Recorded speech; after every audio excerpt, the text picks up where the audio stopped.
सामाजिक विज्ञान का क्लास 8 का लेसन नंबर 6, जिसका नाम है प्यारे बच्चों भूमंडलीयकरण। तो आइएगा शुरू करते हैं। सबसे पहले समझते हैं भूमंडलीकरण से आशय। भूमंडलीकरण से आशय है कि समस्त विश्व को सम्मिलित करना अथवा संपूर्ण संसार से संबंधित होना।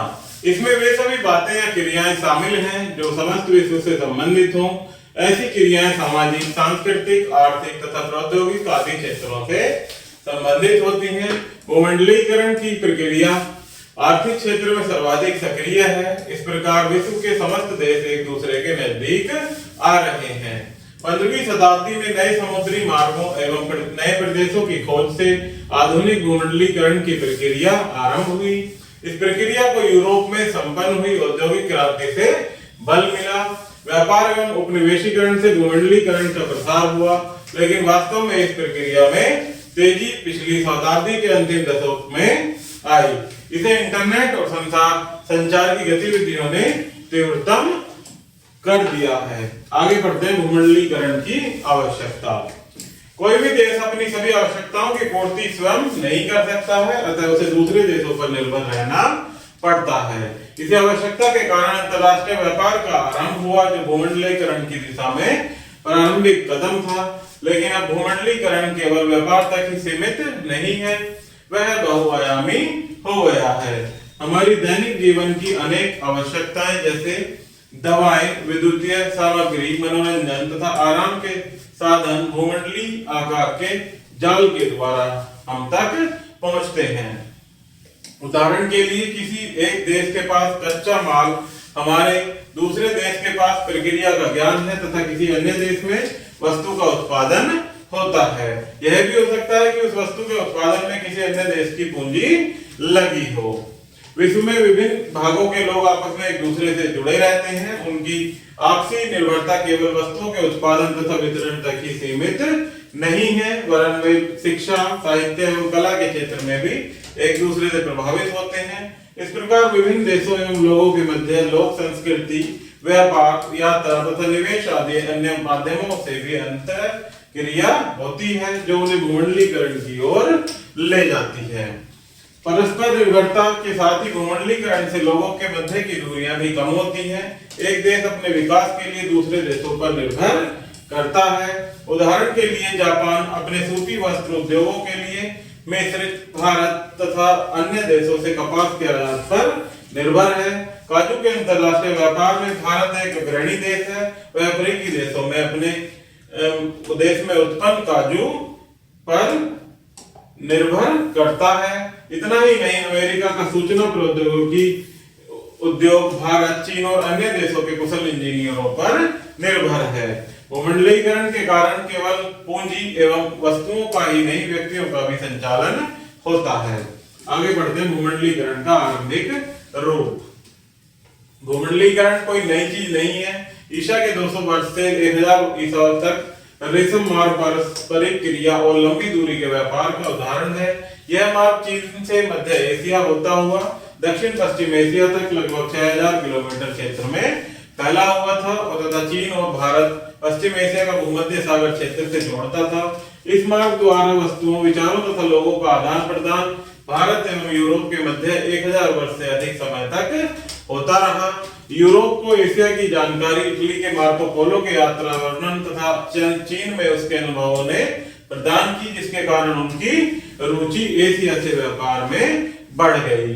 1000 ईसा से 500 ईसा के बीच लंबी समुद्री यात्राओं का विकास हुआ।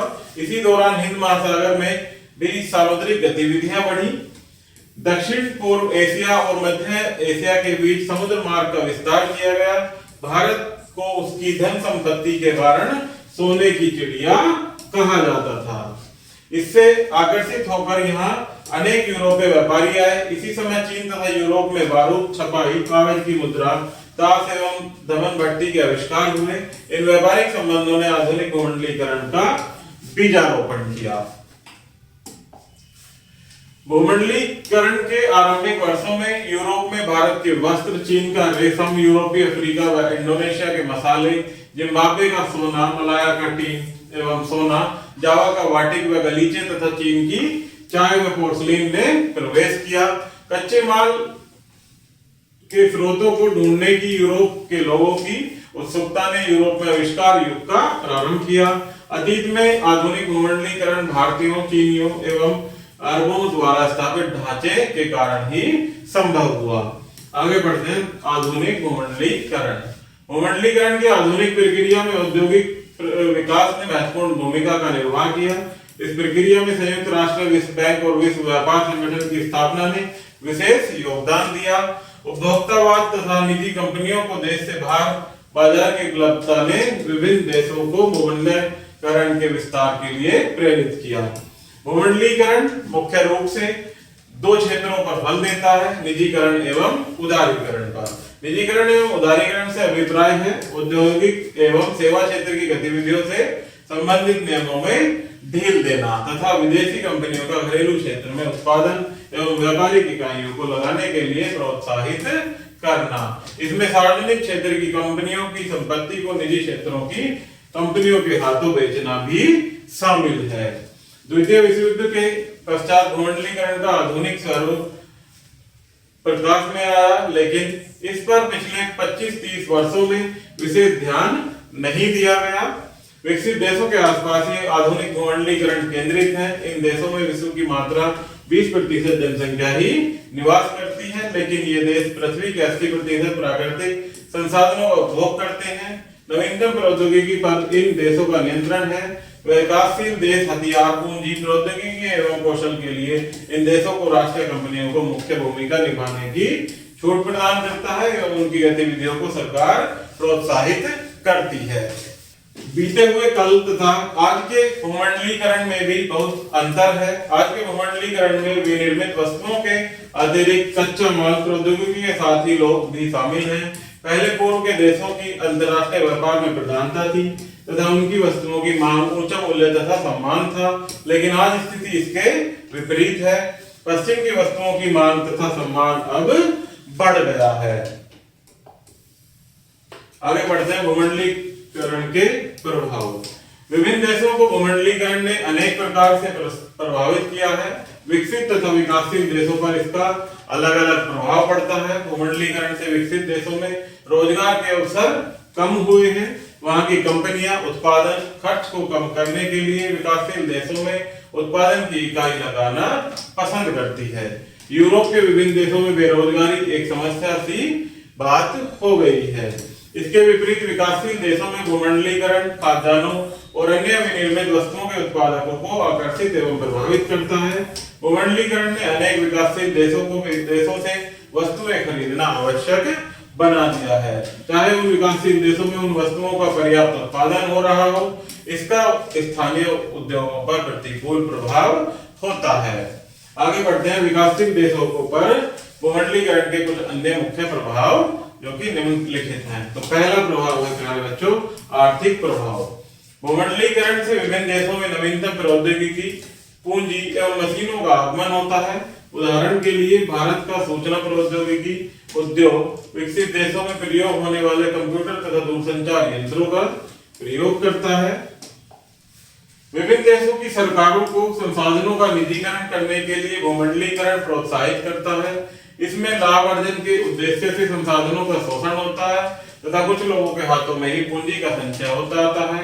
संसाधनों का उपयोग करने में खर्च करने की क्षमता नहीं रखने वाले देश निजीकरण से वंचित रह जाते हैं। नेक्स्ट पढ़ते हैं प्रभाव, सामाजिक सांस्कृतिक प्रभाव। हमारे खान पान, पहनावे, समारोह, त्योहार तथा आदतों आदि पर भूमंडलीकरण का प्रत्यक्ष प्रभाव दृष्टिगोचर होता है, जिनमें बहुत से परिवर्तन हुए हैं। भूमंडलीकरण के बढ़ते हुए प्रभाव के प्रतीक वैलेंटाइन डे, महिला दिवस, मई दिवस, जन्म दिवस, फास्ट फूड रेस्तरां की बढ़ती हुई संख्या एवं अनेक त्योहार हैं। हमारी परंपराएं, संस्कार तथा मूल्य भी बदल रहे हैं। नेक्स्ट है राजनीतिक प्रभाव। भूमंडलीकरण में समस्त प्रकार की गतिविधियों को नियंत्रित करने की शक्ति अंतरराष्ट्रीय संस्थाओं के हाथों में होती है, जो बहुराष्ट्रीय कंपनियों द्वारा प्रत्यक्ष रूप से नियंत्रित होती है। सभी देशों के लिए विश्व व्यापार संगठन नियम बनाता है तथा ये नियम सभी देशों की सरकारों को अपने देश में लागू करने पड़ते हैं। इसके अलावा भूमंडलीकरण अनेक देशों की सरकारों को निजी क्षेत्र की सुविधाएं प्रदान करने के लिए संविधान में परिवर्तन करने के लिए भी बाध्य करता है। प्राय सरकारी श्रमिकों के अधिकारों की सुरक्षा करने और पर्यावरण संबंधी अनेक नियमों को हटाने पर बाध्य हो जाती है। नेक्स्ट है भूमंडलीकरण के पक्ष में तर्क। तो फर्स्ट पॉइंट है कि निर्धन देशों को अन्य देशों से व्यापार करके लाभ होगा। इस बात के प्रमाण मिलते हैं कि अनेक देशों ने विनिर्मित वस्तुओं के लिए अपने बाजार खोलकर वृद्धि की उच्च दर प्राप्त की है, जिससे उनकी निर्धनता में कमी आई है। नेक्स्ट है कि परस्पर व्यापार से जनता के जीवन में स्तर में सुधार होता है। मिस्र, मैक्सिको, थाईलैंड एवं टर्की आदि इसके उदाहरण हैं। नेक्स्ट पॉइंट है कि विभिन्न राष्ट्रों के बीच व्यापार में सभी को लाभ प्राप्त होता है। देश के उत्पादन, रोजगार के अवसर और आय में वृद्धि होती है। विदेशी वस्तुओं के आने से उपभोक्ताओं को भी लाभ होता है। उन्हें अपनी रुचि के अनुसार वस्तुओं का चुनाव करने के लिए अवसर प्राप्त होते हैं तथा विदेशी वस्तुएं सस्ती हो जाती हैं। आगे बढ़ते हैं प्यारे बच्चों, भूमंडलीकरण के विपक्ष में तर्क। अभी पढ़ा हमने पक्ष में, अब पढ़ते हैं विपक्ष में तर्क। निर्धन एवं विकासशील देशों में निवेश करने से बहुराष्ट्रीय कंपनियों को बहुत लाभ होता है, जिससे बहुराष्ट्रीय कंपनी वाले देश को विदेशी मुद्रा प्राप्त होती है। नेक्स्ट पॉइंट है कि भूमंडलीकरण का मुख्य आधार मुक्त बाजार नीति है। कोई भी देश अधिक लाभ अर्जित करने के लिए अपना निर्मित माल किसी भी देश में बेच सकता है। यह नीति पूर्ण रूप से बाजार की शक्तियों द्वारा नियंत्रित होती है। इस तंत्र में धन के पुनर्वितरण के लिए कोई व्यवस्था नहीं होती, अतः धन एक ऋण कुछ हाथों में हो जाता है। नेक्स्ट पॉइंट है आर्थिक रूप से संपन्न और शक्तिशाली देशों को भूमंडलीकरण का लाभ अधिक होता है। जो निर्धन देशों की श्रम शक्ति एवं प्राकृतिक संसाधनों का बहुत शोषण करते हैं, इसे इसको एक प्रकार का आर्थिक उपनिवेशक कहा जा सकता है। नेक्स्ट है निर्धन देशों में बहुराष्ट्रीय कंपनियां प्रदूषणकारी उद्योगों की स्थापना करती हैं तथा इनके द्वारा उत्पन्न प्रदूषण को नियंत्रित करने के लिए भी उपाय नहीं करती हैं। भारत में 1984 में हुई भोपाल गैस दुर्घटना इसी का प्रत्यक्ष उदाहरण है। नेक्स्ट पॉइंट है कि पूंजीवाद के प्रसार का भूमंडलीकरण एक साधन है जिससे श्रमिकों का शोषण होता है। नेक्स्ट पॉइंट है कि विभिन्न देशों के श्रमिक एवं भूमंडलीकरण के विरुद्ध हैं, क्योंकि इसके कारण श्रमिकों के वेतन और सुविधाओं में कमी होती है। भूमंडलीकरण को पूर्व के देशों के लोग अमेरिकी संस्कृति के प्रचार तथा प्रसार के एक साधन के रूप में देखते हैं। भूमंडलीकरण की नीति के संबंध में संतुलित दृष्टिकोण अपनाने की जरूरत है तथा निर्धन देशों के हितों की रक्षा करने के लिए भी नियम निर्धारित करने की जरूरत है। आगे बढ़ते हैं प्यारे बच्चों, भूमंडलीकरण यानी एक भारतीय दृष्टिकोण। स्वतंत्रता के पश्चात भारत सरकार ने देश के विकास के लिए मिश्रित अर्थव्यवस्था की नीति अपनाई। देश में बड़े उद्योगों की स्थापना सार्वजनिक क्षेत्र में की गई तथा निजी क्षेत्र को भी विकास के अवसर दिए गए। भारत ने अन्य देशों से कल्याण कार्यों के लिए ऋण प्राप्त किया। भारत 1991 ईस्वी में ऐसी स्थिति में आ गया जिस कारण वह विदेशों से ऋण लेने की विश्वसनीयता खो बैठा। बढ़ती कीमतों, धीमे विकास, पूंजी की कमी एवं बिजली प्रौद्योगिकी ने संकट को और भी अधिक गंभीर कर दिया। सरकार आय से अधिक व्यय करने लगी। उस समय भारत को विश्व बैंक एवं अंतर्राष्ट्रीय मुद्रा कोष के सुझाव पर मुक्त व्यापार के लिए अपने बाजारों को खोलना पड़ा। यह नवीन आर्थिक नीति थी। इस नीति के तहत निजी क्षेत्र के लिए सार्वजनिक क्षेत्र के अनेक उद्योगों के द्वार खोल दिए गए, निजी क्षेत्र से अनेक प्रतिबंध हटा लिए गए तथा उन्हें रियासतें भी दी गई। विदेशी उद्योगपतियों एवं व्यापारियों को उत्पादन एवं विभिन्न सेवाओं के लिए आमंत्रित किया गया। पिछले 1.5 दशक में अनेक विदेशी कंपनियों ने भारत से खाद्य प्रसंस्करण, मोटर गाड़ी, इलेक्ट्रॉनिक्स और सूचना प्रौद्योगिकी आदि क्षेत्रों में अपनी इकाइयां स्थापित की। उपभोक्ता सामानों, इलेक्ट्रॉनिक्स के सामान जैसे रेडियो, टीवी तथा अन्य अनेक घरेलू उपकरणों की कीमतों में कमी हुई है। दूरसंचार के क्षेत्र में बहुत प्रगति हुई। सेलुलर फोन तथा कंप्यूटर उपभोक्ताओं की संख्या में भी बहुत बढ़ोतरी हुई है। भूमंडलीकरण भारत में रोजगार उत्पन्न करने में उपयोगी साबित नहीं हुआ है। उच्च दक्षता प्राप्त कारीगरों को कमाई के अधिक अवसर प्राप्त हुए हैं।